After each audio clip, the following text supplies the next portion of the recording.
Right, నమస్తే. ప్రస్తుతం మనతో పాటు అశోక్ సార్ ఉన్నారు, మాట్లాడే ప్రయత్నం చేద్దాం. సార్ ఏం చెప్తారు సార్? అంటే విద్యార్థులు కేవలం ప్రత్యేకంగా ఎంచుకొని తెచ్చుకున్నారు తెలంగాణలో కాంగ్రెస్ పార్టీని. ఇప్పుడు నోటిఫికేషన్ల విషయంలో కావచ్చు, ఇటు జాబ్ క్యాలెండర్ విషయంలో కావచ్చు, తీవ్ర అన్యాయం చేసింది నిరుద్యోగులకు అని చెప్పి చెప్తా ఉన్నారు. ఎట్లా ఉండబోతా ఉన్నది ముందస్తు కార్యాచరణ? ఒక పెద్ద సభను కూడా ఏర్పాటు చేసే అవకాశం ఉందని చెప్పి నిరుద్యోగులు చెప్తా ఉన్నారు. రేపు నిరుద్యోగుల హక్కుల సాధన కోసం, 2 లక్షల ఉద్యోగాల సాధన కోసం నిరుద్యోగులంతా రేపు ఇందిరా పార్క్ కాడ 20వ తారీఖు నాడు ఇందిరా పార్క్ కాడ ఒక మహాగర్జన నిర్వహించబోతా ఉన్నాం. ఎందుకంటే మీరు ఎన్నికల మేనిఫెస్టోలో స్పష్టంగా చెప్పారు 2 లక్షల ఉద్యోగాలు ఇస్తామని. ఇప్పటికి 2 సార్ల ఇయర్ క్యాలెండర్లు కూడా ఇచ్చారు, అది పక్కన పెట్టారు.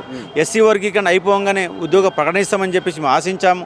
జూన్ 2వ తారీఖు నాడు ఇస్తామని ఆశించాము. మా ఆశలు మొత్తం అడియాశలు అయిపోయినాయి. కాబట్టి మా ఉద్యోగాల హక్కుల సాధన కోసం 2 లక్షల ఉద్యోగాలు తక్షణమే ఇవ్వాలా. GPO notification, police recruitment notification, DSC groups అన్ని రకాల నోటిఫికేషన్లు ఇచ్చి నిరుద్యోగులకు మీరు ఇచ్చిన హామీని నెరవేర్చాలని చెప్పేసి డిమాండ్లతోని మహాగర్జన నిర్వహించబోతున్న 20వ తారీఖు నాడు. అయితే అసలు మేము వచ్చిన తర్వాతనే కాంగ్రెస్ ప్రభుత్వం వచ్చిన తర్వాతనే మన నిరుద్యోగులకు న్యాయం జరిగింది. వాళ్ళకు మేము ఇప్పటికే 150,000 ఉద్యోగాలు ఇచ్చినామని చెప్పి ఒక మంత్రి చెప్తా ఉన్నాడు. ముఖ్యమంత్రి గారు ఒక 60,000 ఉద్యోగాలు ఇచ్చినామని చెప్పి ఆయన చెప్తా ఉన్నాడు. అసలు ఏం జరుగుతూ ఉన్నది? మీకు నిజంగా మీరేమనుకుంటున్నారు? నిజంగా కాంగ్రెస్ ప్రభుత్వం చెప్పే వాస్తవాలేనా మాటలని? కాంగ్రెస్ చెప్పే మాటలను అబద్ధాలు చెప్తా ఉంది.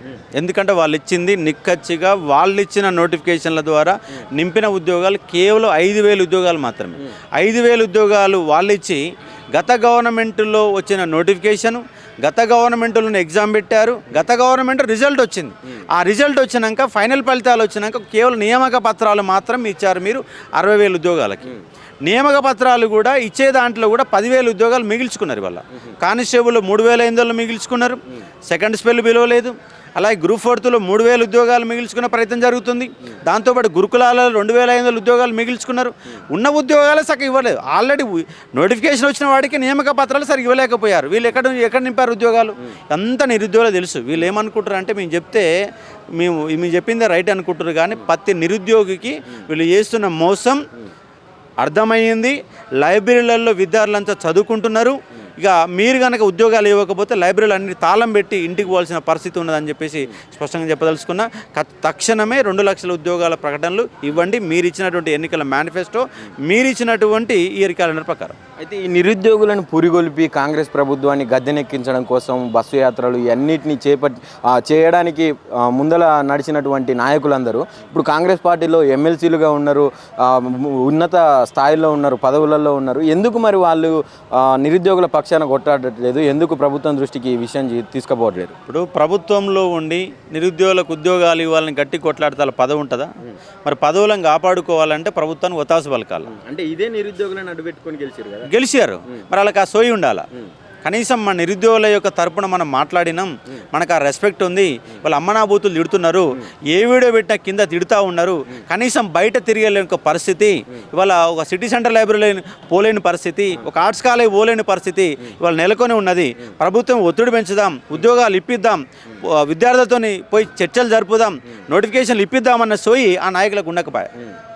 కాబట్టి వాళ్ళని అడగండి మళ్ళీసారి మీరు ఇంటర్వ్యూలో, మీరు వాళ్ళు ఏం చెప్పారు, విద్యార్థులు ఎందుకు బస్ యాత్రలు ఉపయోగించుకున్నారు, విద్యార్థుల చేతి ఎందుకు ఓట్లు వేసుకున్నారు, ఎవరి సంకనాక ఆర్టిస్ట్ క్రాస్ రోడ్కి వచ్చారు, ఎవరికి సంకనాక సోమాజిగూడ ప్రెస్ క్లబ్కి వచ్చారు, నిరుద్యోగులకు హామీలు ఇచ్చారు, ఎందుకు ఇయర్ క్యాలెండర్లు అద్భుతంగా రాసుకున్నారు, ఎందుకు ఎన్నికల మేనిఫెస్టో భగవద్గీతలాగా చెప్పుకున్నారు అని చెప్పేసి నిలదీసే ప్రయత్నం చేయండి. జర్నలిస్టుగా మీరు కూడా నిలదీసే ప్రయత్నం చేయండి.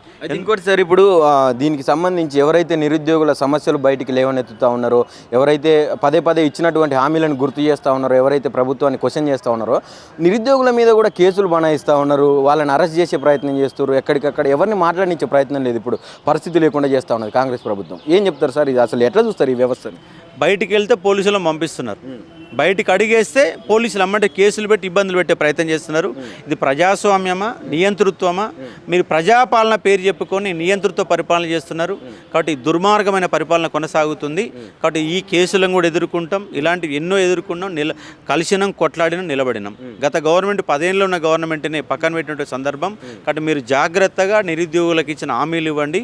మీరు కేసులతో ఇవన్నీ చేస్తే మీరు త్వరలోనే దాని ప్రతిఫలం కూడా పొందుతారు. రాబోయే స్థానిక సంస్థ ఎన్నికల్లో మీకు సరి అయిన బుద్ధి చెప్తారు నిరుద్యోగులు. ఎప్పుడున్నారు సార్ ఇప్పుడు మీరు చేపట్టబోయేటటువంటి కార్యక్రమం ఏదైతే ఉందో మహాగర్జన అని చెప్పి ఎప్పుడు పెట్టబోతా ఉన్నారు? రేపు 20వ తారీఖు నాడు ఇందిరా పార్క్ కాడ మహాగర్జన పెట్టబోతా ఉన్నాం. దానికి సంబంధించి జిల్లాలలో అన్ని జిల్లాలో ఉన్న లైబ్రరీలలో పోస్టర్ ఆవిష్కరణ జరిగింది. నేను మహబూబ్నగర్ జిల్లాకు పోయి కూడా 10 నిమిషాల పాటు నిరసన కూడా వ్యక్తం చేశాం, తక్షణమే నోటిఫికేషన్లు ఇవ్వాలని. కాబట్టి అన్ని లైబ్రరీలు రాష్ట్ర వ్యాప్తంగా తిరుగుతూ ఉన్నాం. విద్యార్థులందరికీ జరుగుతున్న అన్యాయం ఆల్రెడీ వాళ్ళకి తెలుసు. మేము పోయినప్పుడు వాళ్ళంతా లేచి స్వచ్ఛందంగా బయటకు వస్తూ ఉన్నారు. రేపు మహాగర్జన కూడా ప్రతి రాష్ట్రంలో ఉన్న ప్రతి నిరుద్యోగి నువ్వు పుస్తకాలు పట్టుకొని కూర్చొని చదివితే నీకు ఉద్యోగం రాదు, నోటిఫికేషన్ లేస్తేనే ఉద్యోగం వస్తుందన్న అంశాన్ని గుర్తుపెట్టుకొని ప్రతి ఒక్కరు కూడా ఇందిరా పార్క్ కాడికి వచ్చి సభని దిగ్విజయం చేయాల్సిందిగా రిక్వెస్ట్ చేస్తూ ఉన్నాను నిరుద్యోగులను. Thank you sir, thank you so much. Right, ఇది ఇచ్చినటువంటి హామీలు ఏదైతే నిరుద్యోగుల కోసమే ఏర్పరచుకున్న తెలంగాణలో ఈ కాంగ్రెస్ ప్రభుత్వం ఏదైతే ఉందో నిరుద్యోగులను పూర్తిగా అన్యాయం చేసింది. దాని దిశగా ఇప్పుడున్నటువంటి నిరుద్యోగ యువత మొత్తం జిల్లాల్లో అంటే తెలంగాణ రాష్ట్ర వ్యాప్తంగా ఉన్నటువంటి అన్ని లైబ్రరీలకు వెళ్ళి నిరుద్యోగుల యువత మొత్తాన్ని చైతన్యం చేసి పోస్టర్ ఆవిష్కరణ చేసి ఈ నెల 20వ తారీఖున మహాగర్జన అనే ప్రోగ్రామ్ని నిర్వహించబోతా ఉన్నాం. ఖచ్చితంగా దీన్ని అందరూ కూడా దిగ్విజయం చేయాలి. రాష్ట్ర ప్రభుత్వం ఏదైతే ఉందో కాంగ్రెస్ పార్టీ దీనికి చెంప చెల్లుమనిపించేలా మనం అందరం కూడా దీన్ని సక్సెస్ చేయాలని చెప్పి అశోక్ సార్ గారు కోరుతా ఉన్నారు. కెమెరా పర్సన్ ప్రవీణ్తో నవీన్, ఆద్య టీవీ, హైదరాబాద్.